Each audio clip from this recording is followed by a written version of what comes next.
ফাদলুল্লাহি আলাইকা আযীমা। আল্লাহ বলেন আমার মাহবুব তোমার প্রতি আমি আল্লাহর সবচাইতে বড় অনুগ্রহ হলো ফজল হলো তুমি যা যা জানতে না আমি আল্লাহ তোমাকে সব শিখিয়েছি। ইয়া রাসূলুল্লাহ ইয়া হাবিবাল্লাহ মুস্তাফা করিমকে আল্লাহ বলেন নবী গো আমি তোমাকে আদমের জ্ঞান দিয়েছি, শীষের জ্ঞান দিয়েছি, ইব্রাহিমের জ্ঞান দিয়েছি, নূহের জ্ঞান দিয়েছি, জাকারিয়ার জ্ঞান দিয়েছি, ইয়াহইয়ার জ্ঞান দিয়েছি। মুস্তাফা মায়ের পেটে সন্তান আছে মেয়ে না ছেলে আমি তার জ্ঞান তোমাকে দিয়েছি। কে জান্নাতে যাবে কে জাহান্নামে যাবে আমি তারও জ্ঞান তোমাকে দিয়েছি। আর একটু জোরে বলতে হবে সুবহানাল্লাহ। বাস এই কথাটা আপনাকে বুঝাবো আল্লাহ কাফিরের ফতোয়া কেন দিয়েছেন একটু লক্ষ্য করে শুনবেন। আমার আল্লাহ নবী পাককে কত জ্ঞান দিয়েছেন শুনেন। মায়ের পেটে বাচ্চা না ছেলে আছে না মেয়ে আমার নবী সেটাও জানেন। কারণ আপনাকে বলতে যে শুনেন কুরআন পাকের মধ্যে আল্লাহ বলেন পাঁচটি জিনিস আল্লাহ ব্যতীত কেউ জানে না। কিয়ামত কবে হবে আল্লাহ ব্যতীত কেউ জানে না। গায়বের খবর আল্লাহ ব্যতীত কেউ জানে না। বৃষ্টি কবে হবে আল্লাহ ব্যতীত কেউ জানে না। কে কোথায় মরবে আল্লাহ ব্যতীত কেউ জানে না। মায়ের পেটে ছেলে আছে না মেয়ে আল্লাহ ব্যতীত কেউ জানে না। এই আয়াতটিকে পড়ে অনেক মূর্খ জাহিল বুঝাতে চায় নবীও জানে না। কিন্তু শোনো আমরা আহলে সুন্নাত ওয়াল জামাত আমাদের আকীদা হলো এই পাঁচটি জিনিস আল্লাহ ব্যতীত কেউ জানে না। আল্লাহ যদি জানিয়ে দেয় আল্লাহর জানাতে মুস্তাফা যাবে। মুস্তাফাকে আল্লাহ জানিয়েছেন মায়ের পেটের ছেলে না মেয়ে আল্লাহ মুস্তাফাকে জানিয়েছেন। কে কোথায় মরবে মুস্তাফাকে জানানো হয়েছে। কিয়ামত কবে হবে মুস্তাফাকে জানানো হয়েছে। গায়বের খবর মুস্তাফাকে জানানো হয়েছে। আর গায়বের খবর কি আমার নবী মুস্তাফা থাকতেন জমিনে নজর থাকতো আরশে আযামে। মুস্তাফা জমিনে নজর আরশে আযামে মুস্তাফা আরশে নজর পুরে ফারসে। তাই ইমাম আহলে সুন্নাত আলা হযরত আজিমুল বরকত ইমাম আহমদ রাজা খা ফাজিলে বরেলভী বলেন সরে अर्श पर है तेरी गुजर दिले फर्श पर है तेरी नजर मलकूत व मुल्क में कोई शय नहीं है जो तुझ पे आया नहीं।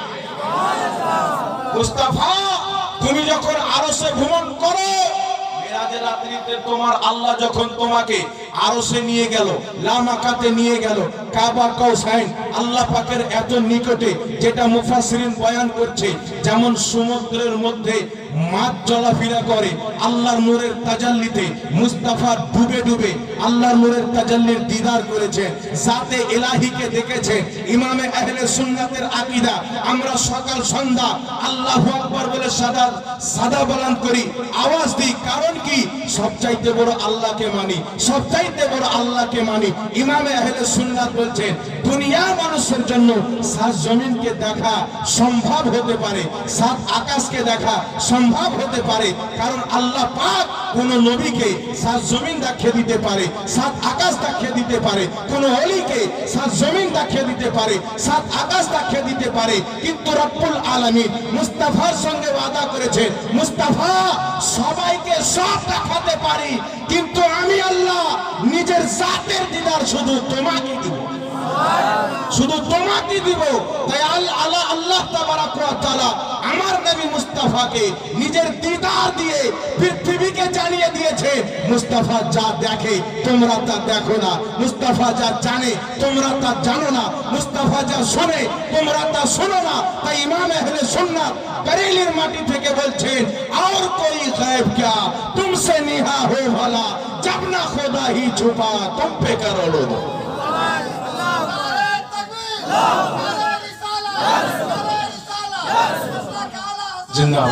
বাস কয়েকটি পাঁচটি জিনিস আল্লাহ ব্যতীত কেউ জানে না এটা আমরাও বিশ্বাস করি।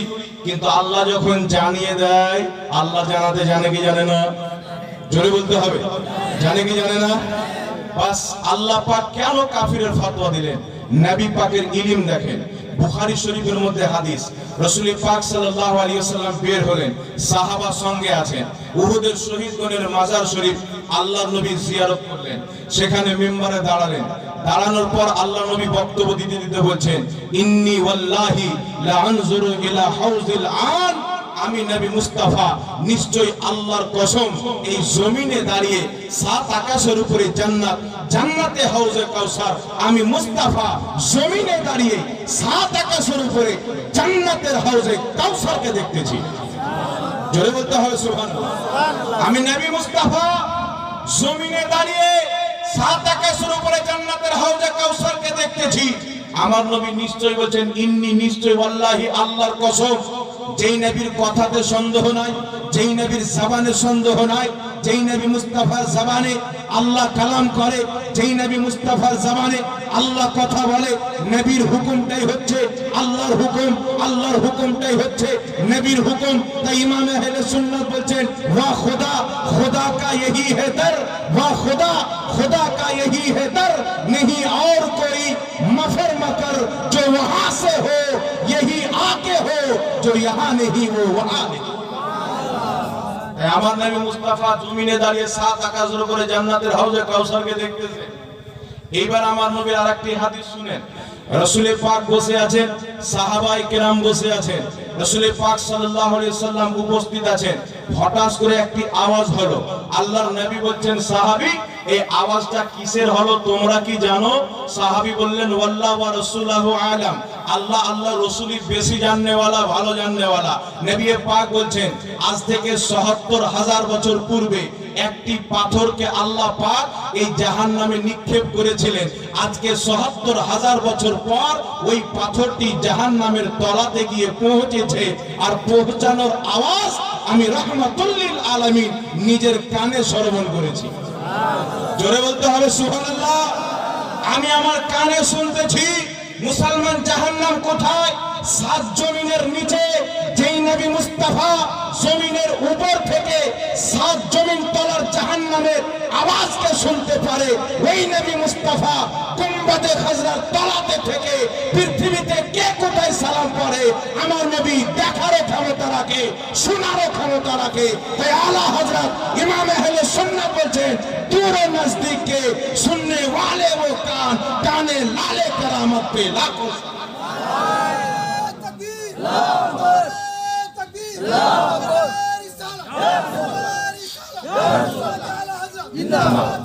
আল্লাহ পাক যে চোখ মুস্তাফাকে দিয়েছেন ওই চোখ কাউকে দান করেনি, যে কান মুস্তাফাকে দিয়েছেন ওই কান কাউকে দান করেনি, যে জিসম বডি মুস্তাফাকে দিয়েছেন ওই বডি কাউকে দান করেনি।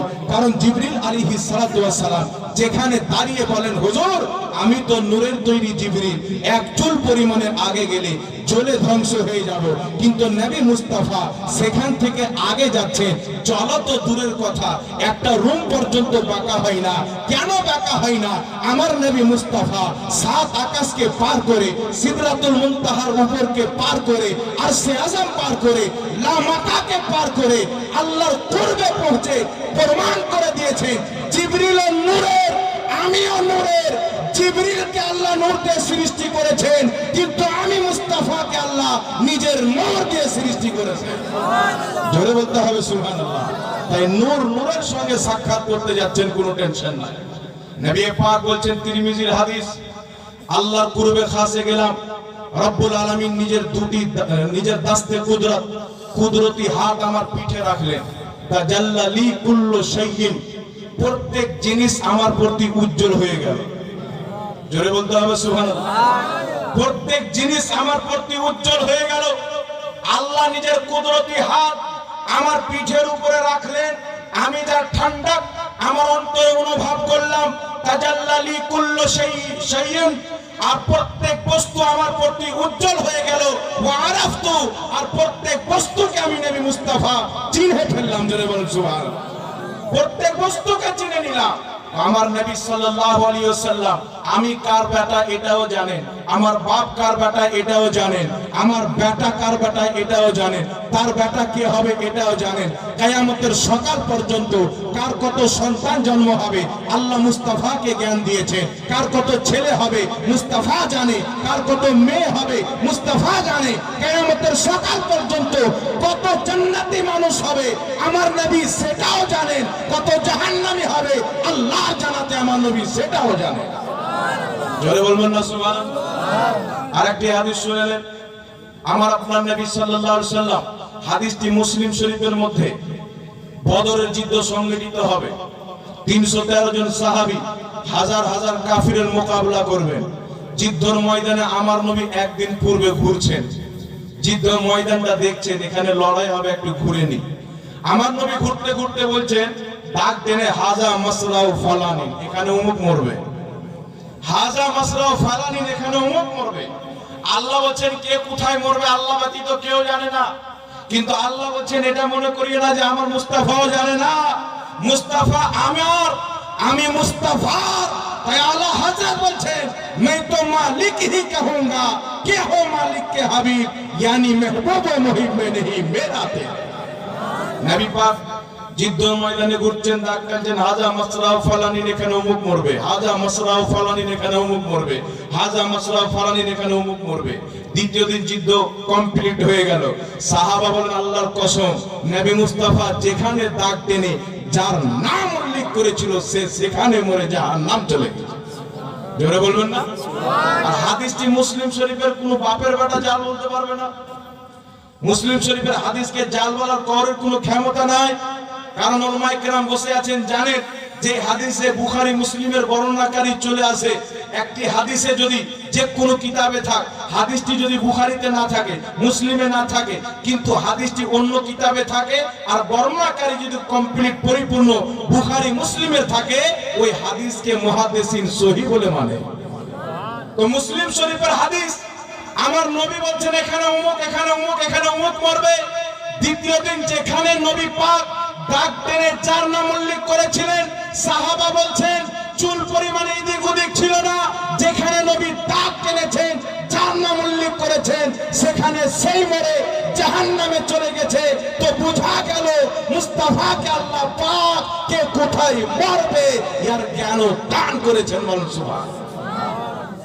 এবার চলে আসেন মিলাদুল ইসলাম। নবী পাক সাল্লাল্লাহু আলাইহি সাল্লাম এটাও জানেন যে মায়ের গর্ভে ছেলে আছে না মেয়ে। এই বিষয়ে অনেক হাদিস আছে, আমি একটা উদাহরণ আপনাদেরকে দিয়ে দিই। বর্তমান জামানাতে সায়েন্স বিজ্ঞান এত উন্নতি করেছে যে উন্নতি করে তারা মায়ের পেটে এমন একটা মেশিন লাগিয়ে দেয়, সে বলে দেয় যে মায়ের পেটে ছেলে আছে না মেয়ে। পারে কি পারে না? এখানে শিক্ষিত লোক আছেন সবাই। মেশিন লাগিয়ে এখন ওয়াহাবি কাটমুনসি বলছে, কাওয়া খানেওয়ালা কওমে লুতের গোষ্ঠী, ও বলছে যে নবী পাক জানে না মায়ের পেটে ছেলে আছে না মেয়ে। আরে আমেরিকার ডক্টর বলে দিল মেশিন লাগিয়ে তোর ছেলে আছে না মেয়ে। ইংল্যান্ডের ডক্টর বলে দিচ্ছে, ভারতের ডক্টর বলে দিচ্ছে। পৃথিবীতে সায়েন্স এত উন্নতি করেছে যে মায়ের পেটে ছেলে না মেয়ে সায়েন্স মেশিন এর মাধ্যমে বলে দেয়। আমার নবী মুস্তাফা মায়ের পেটে ছেলে না মেয়ে কোন মেশিন এর মাধ্যমে না, মহান রব্বুল আলামিনের ইলহামের মাধ্যমে বলে দেয়। জোরে বলুন না সুবহানাল্লাহ। এই বিরাদর ইসলাম, আমার নবী এটাও জানেন কার পেটে ছেলে কার পেটে মেয়ে। আল্লাহর নবী সাল্লাল্লাহু আলাইহি সাল্লাম হাদিসটি বুখারী শরীফের মধ্যে, আমার নবীর জ্ঞান কতটুকু আগে বুঝলেন। হাদিসটি বুখারী শরীফের মধ্যে রাসূল পাক সাল্লাল্লাহু তাআলা আলাইহি ওয়া আলিহি ওয়াসাল্লাম মিম্বারে দাঁড়ালেন, বক্তব্য আরম্ভ করলেন। যোহরের টাইম হলো, নামাজ আদায় করলেন, মিম্বার থেকে নেমে আবার মিম্বারে তাশরীফ আনলেন, আবার বক্তব্য আরম্ভ করলেন। আসরের টাইম হয়ে গেল, নামাজ আদায় করলেন, আবার মিম্বারে চাপলেন, বক্তব্য দিতে দিতে রাত্রি হয়ে গেল। আমার আপনার নবী এত লম্বা বক্তব্য রাখলেন। সাহাবায়ে কেরাম বলেন, সৃষ্টির সূচনা থেকে নিয়ে, প্রথম সৃষ্টি থেকে নিয়ে কিয়ামত হওয়া পর্যন্ত, কিয়ামত হয়ে হিসাব নিকাশ হওয়া পর্যন্ত, হিসাব নিকাশ হয়ে শেষ জান্নাতি জান্নাতে, শেষ জাহান্নামী জাহান্নামে যাওয়া পর্যন্ত, কতকে জাহান্নামে যাবে নবী সেটাও বলেছেন, কত জান্নাতে যাবে নবী সেটাও বলেছেন, কত ঘটনা ঘটবে নবী সেটাও বলেছেন। দাজ্জাল কবে আসবে মুস্তাফা বলেছেন, ইয়াজুজ মাজুজ কবে আসবে মুস্তাফা বলেছেন, ইমাম হযরতে ঈসা আলাইহিস সালাম কবে নজুল করবেন মুস্তাফা বলেছেন, ইমাম মাহদী কবে আসবেন মুস্তাফা বলেছেন। আরে কিয়ামত তো কিয়ামত, কিয়ামত হয়ে যাওয়ার পর জান্নাতে কারা যাবে মুস্তাফা সেটাও বলে দিয়েছেন, জাহান্নামে কারা যাবে মুস্তাফা সেটাও বলে দিয়েছেন। আল্লাহু আকবার।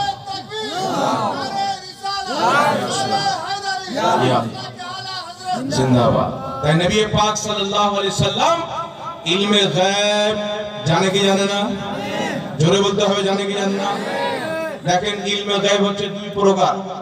একটা হচ্ছে নিজস্ব, যেটা কওরের দেওয়া না, এটা একমাত্র আল্লাহ ছাড়া কেউ জানে না। আর আমাদের নবী যত গায়ব জানেন এটা সব আল্লাহর দেওয়া। আল্লাহর দেওয়াতে নবী গায়ব জানেন, এই কথাটা যে অস্বীকার করবে স্পষ্ট কাফির হবে, ও মুসলমান থাকবে না। এখন আপনাকে বলি শুনেন, আমার নবী গায়ব জানতেন কিনা থাক, আমাদের বিশ্বাস কি, যেটা আমার নবী বলেছেন, বইস্তো মুআল্লিমা, আমি সমগ্র জগতের শিক্ষক হয়ে দুনিয়াতে এসেছি। সুবহানাল্লাহ বলবেন। 40 বছর পর আমি নবীকে জিবরিল পড়াইনি, বইস্তো মুআল্লিমা, আমি আমার মায়ের পেট থেকে দুনিয়াতে এসেছি পৃথিবীর শিক্ষক হয়ে। জোরে বলতে হবে সুবহানাল্লাহ। তাই মুস্তাফা মক্কাতে চলছেন, তো মুশরিকিনে মক্কা বলছে নিজের সন্তানকে, আরে আব্দুল্লাহর বেটার মতো হয়ে যাও। সুবহানাল্লাহ। কাফির বলছে আব্দুল্লাহর বেটার মতো হও, গ্রামবাসী বলছে আব্দুল্লাহর বেটার মতো হও।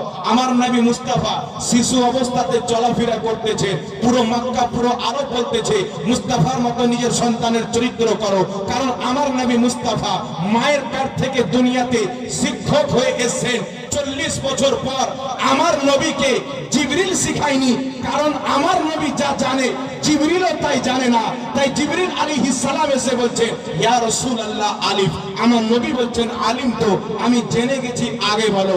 ইয়া রাসূলুল্লাহ লাম, আমার নবী বলছে আলিম তো, আমি জেনে গেছি, জিবরিল আগে বলো। জিবরিল বলছেন মিম, রাসূল পাক বলছেন আলিম তো, আমি জেনে গেছি, আগে বলো।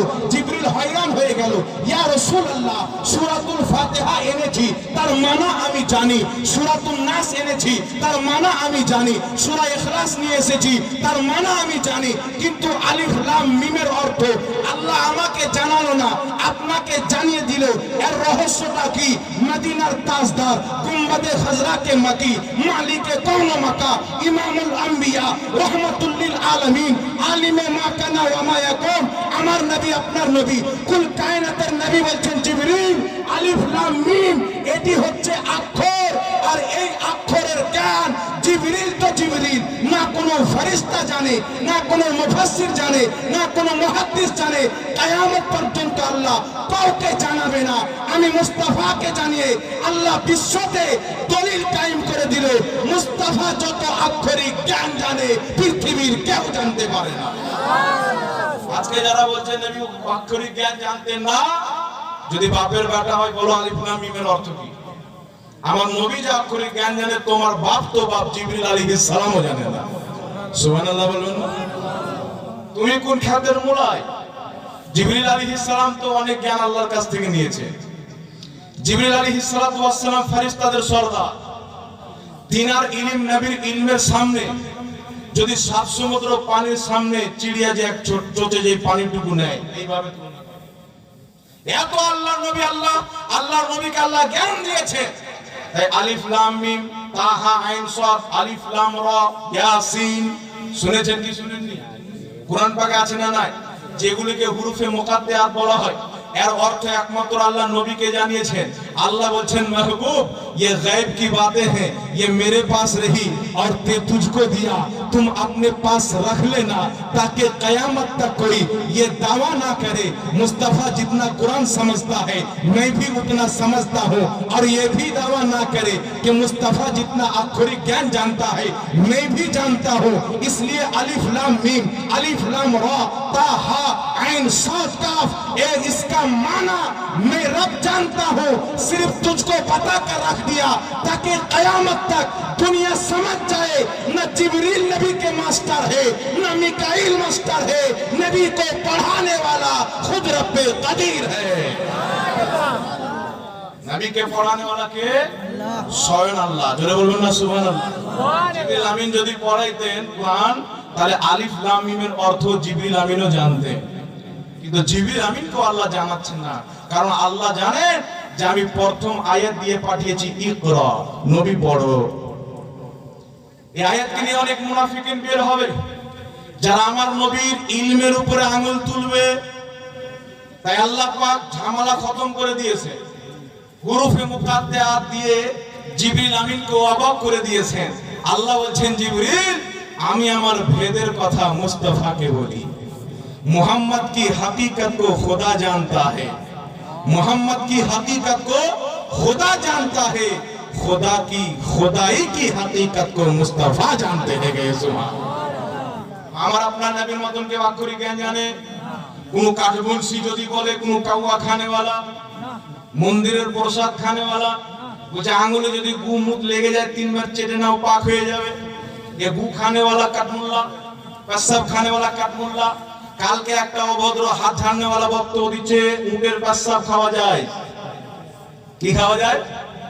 শুধু তাই নয়, আরেকজন বক্তব্য দিচ্ছে বীর্য পাক, চাইলে খেতে পারো, না চাইলে না খেতে পারো। জি, আহলে হাদিসের মূল বক্তব্য দিচ্ছে। তো এরা কি কি খায় যদি জাতির সামনে বলি তো ইহুদিরাও লজ্জা পাবে। তারা বলবে আমরা তো সুমার খেতাম রে, তোরা তো তার চাইতেও বেশি না পাক জিনিসকে পাক করে দিলি, তোরা তো আমাদের চাইতেও খারাপ। এই কাঠমুন্সি জানে আলিফ লাম মিমের অর্থ কি? পৃথিবীর কোন মৌলবি আজকে পর্যন্ত করেনি।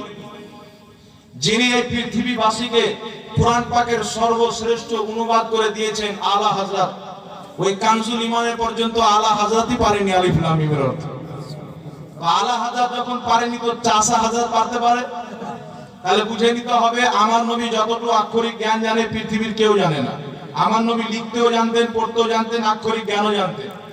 আর একটি কথা মনে রাখবেন, নবী পাক যদি লিখা আল্লাহ নবী পাককে না শিখাতেন তো লিখা কোন জিনিস এটা দুনিয়াতে আল্লাহ আবিষ্কারই করতেন না। তাই বুখারী শরীফ 2699 নম্বর হাদিসে আছে আমার নবী নিজেই সিগনেচার করেছেন, নিজেই লিখেছেন। জোরে বলুন সুবহানাল্লাহ। এটা তোমাদের আমাদের ভাগ্যের ব্যাপার।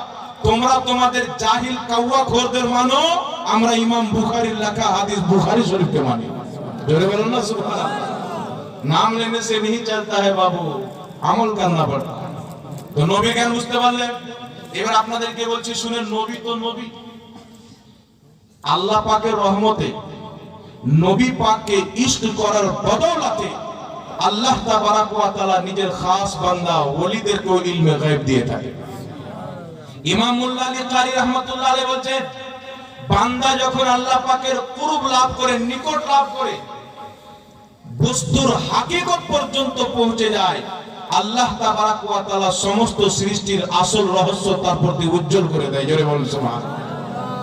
আর দলিল নিয়ে নেন, এখানে উলামায়ে কেরাম বসে আছেন, সবাই জানেন হযরতে খিজির আলাইহিস সালাম ইনি নবী বা ওলি, মতভেদ আছে না? তো আমি ওলি মেনে আলোচনা করতেছি। আল্লাহ পাক কুরআন পাকে বলেন ওয়া আল্লামাহু মিন লাদুন্না ইলমা, আমি আমার খিজিরকে ইলমে লাদুন্নি দিয়েছি। ইলমে লাদুন্নি মাদ্রাসায় পড়ে পাওয়া যায় না, ইলমে লাদুন্নি কলেজে পড়ে পাওয়া যায় না। এই ইলমে লাদুন্নি যদি কোনো কামিল মুর্শিদের দৃষ্টি পড়ে যায়, আল্লাহ ওই দৃষ্টির ওসিলাতে ইলমে লাদুন্নি দিয়ে দেয়। জোরে বলুন সুবহানাল্লাহ। ওয়া আল্লামাহু মিন লাদুন্না ইলমা, আমি আমার খিজিরকে ইলমে লাদুন্নি দিয়েছি। এই ইলমে লাদুন্নি কি? এই আয়াতের তাফসিরে জগৎ বিখ্যাত মুফাসসির ইমাম বাইদাবী রাহমাতুল্লাহ আলাইহি নিজের কিতাব তাফসিরে বাইদাবীর মধ্যে লিখেছেন, যে কিতাবটি চাষাদের মাদ্রাসাতেও পড়া হয়, কাওয়াখোরদের মাদ্রাসাতেও পড়া হয়, আর শিরনি খানেওয়ালাদেরও মাদ্রাসায় পড়ানো হয়। কাওয়া খানেওয়ালাও পড়ায় আর মুরগা খানেওয়ালাও পড়ায়। সেই তাফসিরে বাইদাবীর মধ্যে ইমাম বাইদাবী ওয়া আল্লামাহু মিন লাদুন্না ইলমা, এই আয়াতের তাফসিরে লিখছেন আল্লাহ খিজির আলাইহিস সালামকে ইলমে লাদুন্নি দিয়েছিলেন। ইলমে লাদুন্নির অর্থ হলো আল্লাহ খিজির আলাইহিস সালামকে ইলমে গায়ব দিয়েছিলেন, তিনি ইলমে গায়ব জানতেন। বলুন সুবহানাল্লাহ। পরের তাফসিরে বাইদাবী হাওয়ালা যদি কেউ ভুল প্রমাণ করতে পারে 5 লাখ টাকা পুরস্কার তাকে দেওয়া। কেউ যদি ভুল প্রমাণ করতে পারে, যতটি হাওয়ালা দিলাম, একটা যদি বলে যায় যে যেই কিতাবে মাওলানা জাহাঙ্গীর বলেছে নাই, 5 লক্ষ টাকা আমার কাছ থেকে নিয়ে যাবে, কোনো আমার আপত্তি নেই। কেউ প্রমাণ করতে পারবে না। তো চিন্তা করেন খিজির আলাইহিস সালাম, যিনাকে কেউ নবী বলেছেন, কেউ ওলি বলেছেন, কেউ নবী বলেছেন, কেউ ওলি বলেছেন, মানে সবাই নবী বলেননি, সবাই আবার ওলিও বলেননি। তো কেউ যদি নবী বলে আপত্তি নাই, কেউ যদি ওলি বলে আপত্তি নাই, তো যেই রহমাতুল লিল আলামিন, যিনার নবুয়তের কওরের কোনো সন্দেহ নাই, जिनार रिसालाते कोनो मतभेद নাই, जिनार रिसालात সূর্যের চাইতে বেশি উজ্জ্বল, চন্দ্রের চাইতে বেশি আলো। যেই নবী মুস্তাফা বলছেন আমি আল্লাহর নবী, সমস্ত মাখলুক জানে, একমাত্র কিছু মানুষ ব্যতীত। যেই নবী মুস্তাফাকে আদম নবী বলে মেনেছেন, যেই নবী মুস্তাফাকে ইব্রাহিম নবী বলে মেনেছেন, 1,24,000 নবী রাসূলগণ যেই নবী মুস্তাফাকে শুধু নবী না ইমামুল আম্বিয়া বলে মেনে তিনার পিছনে ইত্তিদা করে মেরাজের রাত্রিতে নামাজ আদায় করেছেন, সেই নবীর নবুয়তে কোন রকমের কোনো সন্দেহ নাই। তো যদি খিজির আলাইহিস সালাম ইলমে গায়ব জানতে পারে, নবী আলাইহিস সালাম ইলমে গায়ব কত জানতে পারে? জোরে বলবেন না সুবহানাল্লাহ। আমি দুটি দলিল নিচ্ছি, তারপরে ফিরবো। লা তা'তাযিরু কাদ কাফারতুম বাদা ঈমানিকুম, তুমি ঈমান আনার পরে কাফির হয়ে গেছো। আল্লাহ পাক বলেন পবিত্র কোরআন সূরাতুল জিন আয়াত নাম্বার 25 এবং 26, আল্লাহ পাক বলেন আলিমুল গায়বি ফালা ইযহিরু আলা গায়বিহি আহাদা ইল্লা মানির তাওয়ামির রাসূল। আল্লাহ বলেন আমি গায়ব জাননে वाला যাকে তাকে ইলমে গায়ব দিই না, কিন্তু হ্যাঁ যে রাসূলের প্রতি আমি রাজি হয়ে যাই ওই রাসূলকে ইলমে গায়ব দিয়ে দিই। জোরে জোরে সুবহানাল্লাহ বলেন। যে রাসূলের প্রতি আমি রাজি হয়ে যাই ওই রাসূলকে ইলমে গায়ব দিয়ে দিই। সূরা আলে ইমরান আয়াত নাম্বার 179, আল্লাহ পাক বলেন মা কানাল্লাহু লিতুলাকুম আলাল গায়বি ওয়ালাকিন্নাল্লাহা ইয়াজতাবি মির রাসূলিহি মান ইয়াশা। আল্লাহ বলছেন সর্বসাধারণ তোমরা কি এটা মনে করো আল্লাহ যাকে তাকে ইলমে গায়ব দিয়ে দিবে? না, আল্লাহ নিজের নবীগণের মধ্যে বেছে নেয়, যেই নবীকে আল্লাহ চায় তাকে ইলমে গায়ব দিয়ে আলিমে গায়ব বানিয়ে দেয়। বলেন সুবহানাল্লাহ। কুরআন পাকে আল্লাহ কি বলছে? যে রাসূলকে আমি বেছে নিই তাকে ইলমে গায়ব দান করি, যে রাসূলের প্রতি রাজি হয়ে যায় তাকে ইলমে গায়ব দান করি। এখন প্রশ্নই উঠতে পারে না যে আমার নবীর প্রতি আল্লাহ রাজি আছে কিনা। শুনেন, আমার নবীকে রাজি করার জন্য কিবলা চেঞ্জ করে কাবাকে কিবলা করা হয়েছে। নবীকে রাজি করার জন্য কিয়ামতের ময়দান সাজানো হবে, মাকামে মাহমুদ সাজানো হবে। সমস্ত পয়গম্বর এটাই আশা নিয়ে থাকবে আল্লাহ কি করে খুশি হয়ে যাবে, আল্লাহ কি করে রাজি হয়ে যাবে। কিন্তু আমার নবী মুস্তাফা যখন সিজদাতে যাবেন আল্লাহ তাবারক ওয়া তাআলা বলবেন মাহবুব মাথা তুলো, তুমি যা চাইবে তোমাকে তাই দেওয়া হবে। তাই পুরো হাসরের নকশা খিঁচতে গিয়ে ইমামে আহলে সুন্নাত আলা হযরত বলতেছেন খোদা কি রাজা চাহতে হে দো আলম, খোদা কি রাজা চাহতে হে দো আলম, খোদা চাহতা হে রাজায়ে সুবহানাল্লাহ। আদম চাচ্ছে আল্লাহ রাজি হয়ে যাও, ইব্রাহিম চাচ্ছেন আল্লাহ রাজি হয়ে যাও, মুসা চাচ্ছেন আল্লাহ রাজি হয়ে যাও, প্রত্যেক নবী চাচ্ছেন আল্লাহ তুমি রাজি হয়ে যাও, প্রত্যেক রাসূল চাচ্ছেন আল্লাহ তুমি রাজি হয়ে যাও, গৌস আব্বাস চাচ্ছেন আল্লাহ তুমি রাজি হয়ে যাও, শহীদ ও সাহাবা চাচ্ছেন আল্লাহ তুমি রাজি হয়ে যাও, ইমাম ও আইমা চাচ্ছেন আল্লাহ তুমি রাজি হয়ে যাও, মুফাসসির মুহাদ্দিস চাচ্ছেন আল্লাহ তুমি রাজি হয়ে যাও, জমিন ও সামা কুল কায়নাত চাচ্ছে আল্লাহ তুমি রাজি হয়ে যাও। কিয়ামতের কঠিন দিনে আল্লাহ চাচ্ছেন মুস্তাফা তুমি রাজি হয়ে যাও। ওয়ালা সাউফা ইউতিকা রাব্বুকা ফাতারদা, মাহবুব তুমি যত নিবে আমি আল্লাহ তোমাকে তত দিয়ে রাজি করব।